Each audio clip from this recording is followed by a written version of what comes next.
வணக்கம் மக்களே, நீங்கள் பார்க்குறது Sribala vlogs and voice over Tamil. நான் உங்கள் ஸ்ரீபாலா.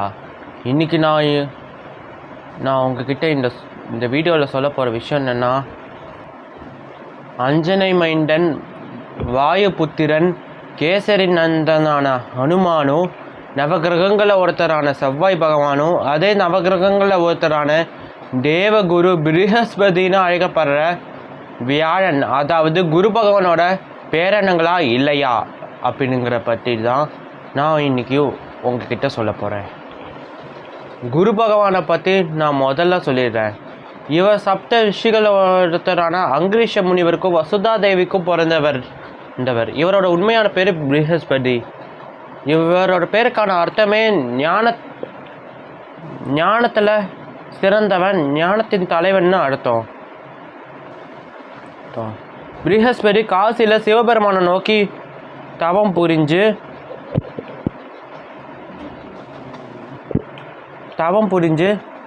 சிவபெருமானன் கிட்டேருந்து நவகிரக பதவி அடைஞ்சார். நம்ம மகாவிஷ்ணு மாதிரி இவரும் மஞ்சள் கலர் ட்ரெஸ் தான் போட்டிருப்பார். இவருக்கு 3 மனைவிகள் இருக்காங்க. மமதா, தாரா, அப்புறம் யாருன்னு தெரியலையே. இவருக்கு தாரா, சுபா, மமதான்னு 3 மனைவிகளும் இவருக்கு 7 மகள்கள். பானுமதி, ராகா, அர்ச்சிஸ்மதி, மகாமதி, மகிஷ்மதி, சினிவலி, அப்புறம் அவிஷ்மதி அப்படின்னு 7 மகள்களும் இவருக்கு கசன், கேசரி, பரத்வாஜர்னு 3 மகன்கள் இருக்காங்க. இவரோட இன்னொன்று பையன்தான் புதன். அதான் நம்ம சந்திர பகவானோட பையன். சந்திர பகவானுக்கு என்னதான் 27 மனைவிகள் இருந்தாலும் அவர் விநாயக பெருமான் கிட்ட இருந்தும் தன்னோட மாமனாரான தக்ஷன் கிட்ட இருந்து வாங்கின சாபத்தால தான் 15 திதிகள், அமாவாசை, பௌர்ணமி, பிரதமை, துவிதியை, திருதியை, சதுர்த்தி, பஞ்சமி, ஷஷ்டி, சப்தமி, அஷ்டமி, நவமி, தசமி, ஏகாதசி, துவாதசி, திரியோதசி, சதுர்தசி உருவாச்சு. அவர் அமாவாசையில் வளர்பிறை நாட்களில் வேலை செஞ்சு தேய்பிறையில் சோம்பேறியாக இருந்ததுனால அஷ்டமி நவமி சிவபெருமான் கிட்டேருந்து சாபம் வாங்கி பூமியில் நம்ம எல்லோரும் நற்காரியங்களுக்கு உகந்தது இல்லைன்னு சொல்லி வெறுத்து ஒதுக்குறோம். ஆனால் நான் அஷ்டமி நவமியை நான் வெறுக்கிறது இல்லை. நான் இது மேலே ரொம்பவும் அன்பு வச்சுருக்கேன். இன்னொன்று, கிருஷ்ணர் ராமர் அஷ்டமி நவமியில் பிறந்து கஷ்டப்பட்டதுக்கு சந்திர பகவான் தான் காரணம். அதனால தான் சூரியன் அளவுக்கு சந்திரனை யாரும் பிடிக்காது. இருந்தாலும் சந்திர பகவான் குரு பகவான் ப்ரஹஸ்பதியோட மனைவியை கிடைச்சிட்டு போய் புதனை பெற்றெடுத்தார். தன்னோட பையன் புதனுக்கு அவனோட பெத்த அம்மாவான தாராவோட அன்பு கிடைக்காம போனது. தன்னோட பையன் புதன் ஒரு அழகான பொண்ணை கல்யாணம் பண்ணிக்காம ஒரு திருநங்கையை கல்யாணம் பண்ணிக்கிட்டது. அப்புறம்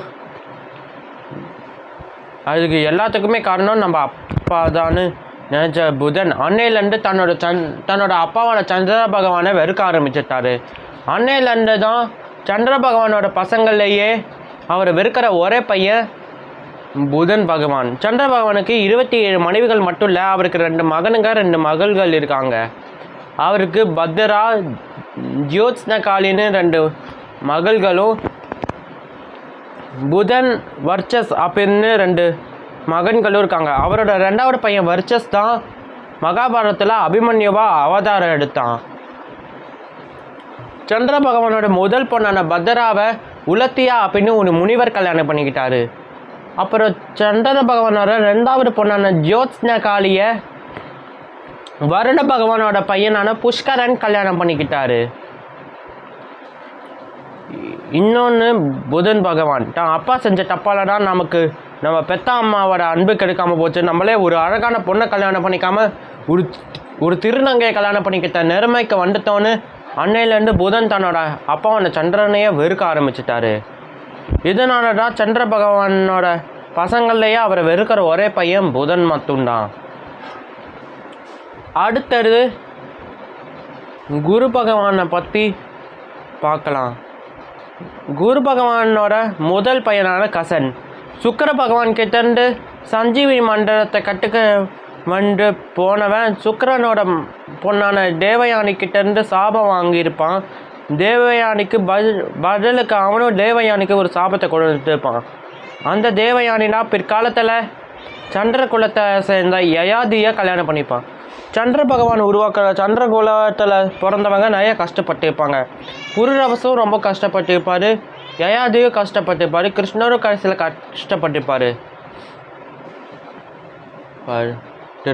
ஆனால் சந்திர குலத்தில் நிறையா நல்லவங்களும் நிறைய நல்ல விஷயங்கள் செஞ்சுருக்காங்க.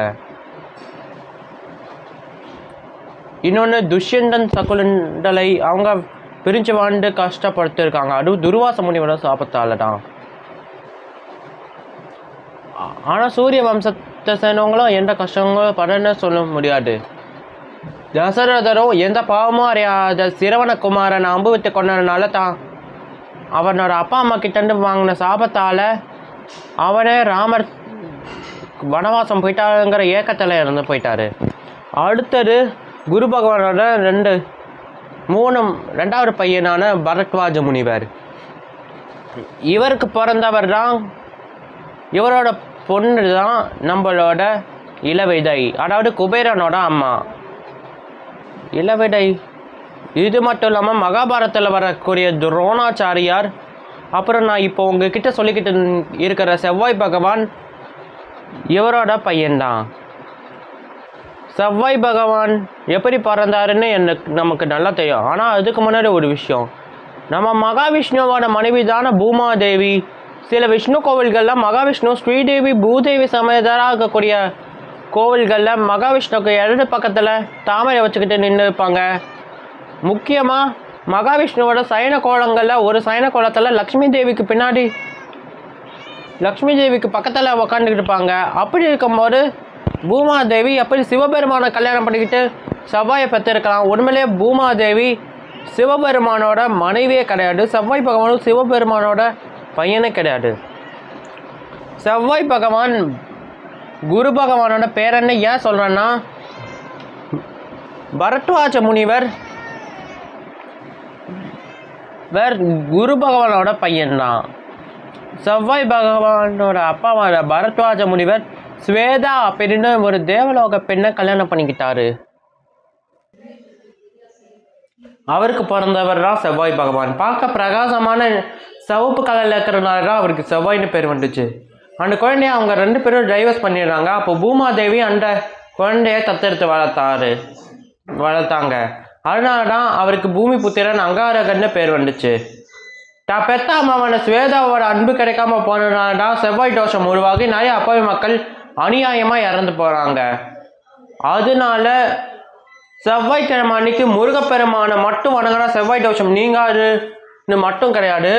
அதே செவ்வாய்க்கிழமை அன்னைக்கு மகாவிஷ்ணுவோட உக்ர அவதாரமான நரசிம்மரை வழிபட்டாலும் செவ்வாய் தோஷம் நீங்கும். இன்னொன்று முக்கியமான விஷயம், முருகப்பெருமான் செவ்வாய் பகவானை எதுக்காக தன்னோட அதிதேவதையா செவ்வாய் பகவானுக்கு எப்படி அதிதேவதையாக மாறினாருன்னா, ஒரு கதைப்படி செவ்வாய் பகவான் தன்னோட தம்பி சிவன் பூமி புத்திரனுங்கிறனாலையும், இன்னொரு கதைப்படி அவர் குரு பகவானோட பேரனுங்கிறனாலையும் தான் அவர் செவ்வாய்க்கு அதிதேவதையாக மாறினார்.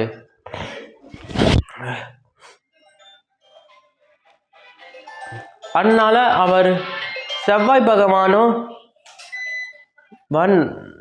சிவப்பானவர் தான். இன்னொன்று அடுத்தது ஹனுமான் பற்றி பார்க்கலாம். ஹனுமான் இவரை பற்றி ஆல்ரெடி நான் நம்ம சேனலில் ஒரு வீடியோ அப்லோட் பண்ணியிருக்கேன். அந்த சேனலோட லிங்க் டிஸ்கிரிப்ஷனில் இருக்குது. பார்க்காதவங்க போய் பாருங்கள். ஹனுமானோட அம்மாவான அஞ்சனை போன ஜென்மத்தில் புஞ்சிகஸ்தலை அப்படிங்கிற ஒரு தேவலோக பெண்ணாக இருந்து யாரோ ஒரு பேர் தெரியாத முனிவர்கிட்ட இருந்து சாபம் வாங்கி பூமியில் குஞ்சரன் அப்படிங்கிற ஒரு தீவிர சிவபக்தனுக்கு மகளாக பிறந்து பிற்காலத்தில் கேசரியை பாட்டு லவ் பண்ணி குரங்கா மாதிரி கல்யாணம் பண்ணிக்கிட்டாங்க. அந்த கேசரி வேற யாரும் இல்லை அவரும் குரு பகவான் ப்ரஹஸ்பதிங்கிற வியாழனோட பேரன் தான். தன்னோட கணவன் கேசரி ஊக்குவிச்சதுனால அஞ்சனை திருப்பதியில் இருக்கக்கூடிய ஒரு மலையில் சிவனையும் வாயுவையும் நினச்சி தவம் புரிஞ்சாங்க. அப்பதி அவங்க தவம் பண்ண அந்த மலையை தான் இன்னைக்கு கலியுகத்தில் வாழ நம்ம எல்லாரும் அஞ்சனாத்ரின்னு சொல்கிறோம். சிவபெருமானோட 11வது ருத்ர அவதாரமாகவும் வாயு பகவானுக்கு மகனாகவும் ஹனுமான் பிறந்திருக்காரு. மகாபாரதத்தில் வரக்கூடிய பீமன் ஹனுமான் 2 பேருமே வாயு புத்திரர்கள் தான்.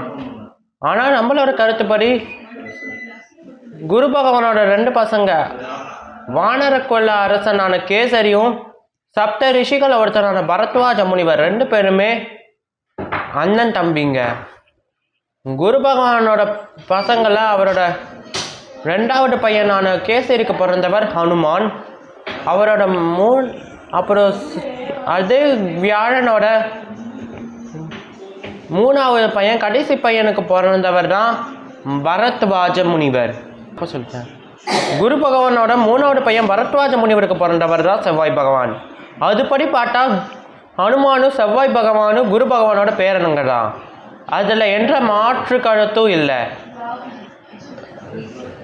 ஹனுமானும் செவ்வாய் பகவானும் அண்ணன் தம்பிங்க தான். ஏன்னா 2 பேர்த்தோட அப்பாக்களும் குரு பகவான் பசங்க தான். ஹனுமானும் செவ்வாய் பகவானும் சிவப்பு கலர் ட்ரெஸ் தான் போட்டிருப்பாங்க. ஆனால் அவங்க 2 பேர்த்துக்குமே எந்த சம்பந்தமும் இல்லை. நம்மளோட ஒரு கருத்து பகுதி செவ்வாய் பகவான் பூமி புத்திரன், ஹனுமான் கேசரி நந்தன். என்னடா சொல்ற? சிவபூமி புத்திரனான செவ்வாய் பகவானை எதுக்காக ஹனுமான் கூட கம்பேர் பண்ணி பார்க்கலான்னு சொல்கிறேன். செவ்வாய் பகவானுக்கு கோவில்கள் கம்மி. அவர் மோஸ்ட்லி நவகிரக சன்னதியிலலாம் அதிகமாக இருப்பார். நவகிரக ஸ்தலங்களில் ஒன்றான வைத்தீஸ்வரன் கோவிலில் மட்டும் அவருக்கு தனி சன்னதி இருக்கும்.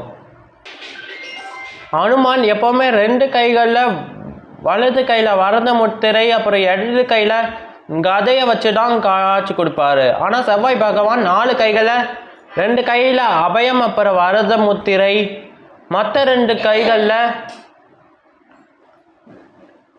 முருகப்பெருமான் மாதிரி மூவிலை வேல், அதாவது டைமண்ட் ஷேப்பில் 3 அடுக்குகளை கொண்ட ஒரு மீலி வெப்பன், அப்புறம் வஜ்ரம் அப்படிங்கிற ஆயுதத்தையும் மேலேயும் 3 முனைகள் கொண்ட வஜ்ரம் அப்படிங்கிற திரிசூலம் மாதிரியான ஒரு ஆயுதம், இன்னொன்று திரிசூலம் கதை ஏந்தி காட்சி கொடுப்பாரு. அது பற்றி பார்த்தா 2 பேருமே அண்ணன் தம்பிங்க தான். செவ்வாய் பகவான் ஒரு தீவிர சிவபக்தன். அதனால தான் அவர் நவகிரக சன்னதியில் அதிகமாக இருப்பார். ஆனால் ஹனுமான் வாயுபுத்திரன், கேசரி நந்தன், அஞ்சனை மைந்தன், சிவபெருமானோட அவதாரம். அவர் ஒரு தீவிர ராம பக்தன். ராமநாமத்தை தவிர வேற எந்த நாமத்தையும் அவர் ஒருபோதும் சொல்லவே மாட்டார். ஏன்னா அவருக்கு ராமர்னா ரொம்ப பிடிக்கும். இது மட்டும் இல்லை, ஹனுமானுக்குன்னு நிறையா தனி கோவில்களும் தனி சன்னதியும் அதிகமாக இருக்கும். மோஸ்ட்லி எல்லா விஷ்ணு கோவில்களையும் கண்டிப்பாக ஹனுமான் சன்னதி கண்டிப்பாக இருக்கும். முக்கியமாக ஹனுமானுக்குன்னு நிறைய கோவில்கள், சில ராமர் கோவில்களையும் முக்கியமாக நிறைய ராமர் கோவில்களில் ஹனுமானுக்கு தனி சன்னதி இருக்கும். நான் உங்ககிட்ட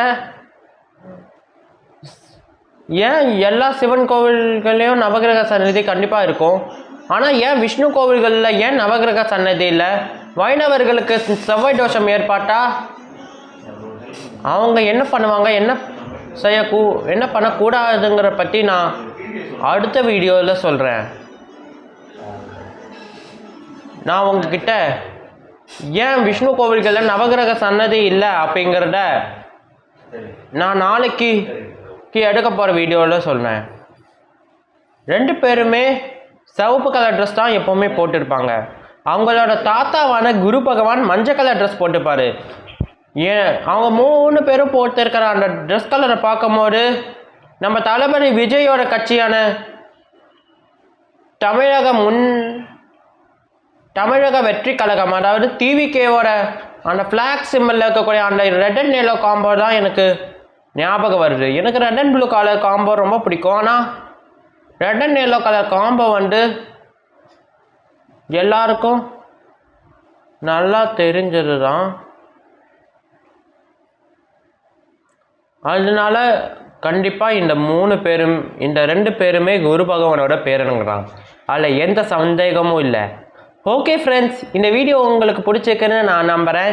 இந்த வீடியோ பிடிச்சிருந்தா லைக், ஷேர், கமெண்ட் பண்ணுங்கள். மறக்காமல் நம்ம Sribala vlogs and voice over Tamil சேனலுக்கு சப்ஸ்கிரைப் பண்ணுங்கள். கூடவே பக்கத்தில் இருக்கிற பெல் ஐக்கனையும் கிளிக் பண்ணுங்கள். அப்போ தான் நாங்கள் அப்லோட் பண்ணுற வீடியோஸ் உங்களுக்கு உடனுக்குடன் நோட்டிஃபிகேஷனாக வந்து சேரும். நன்றி, வணக்கம்.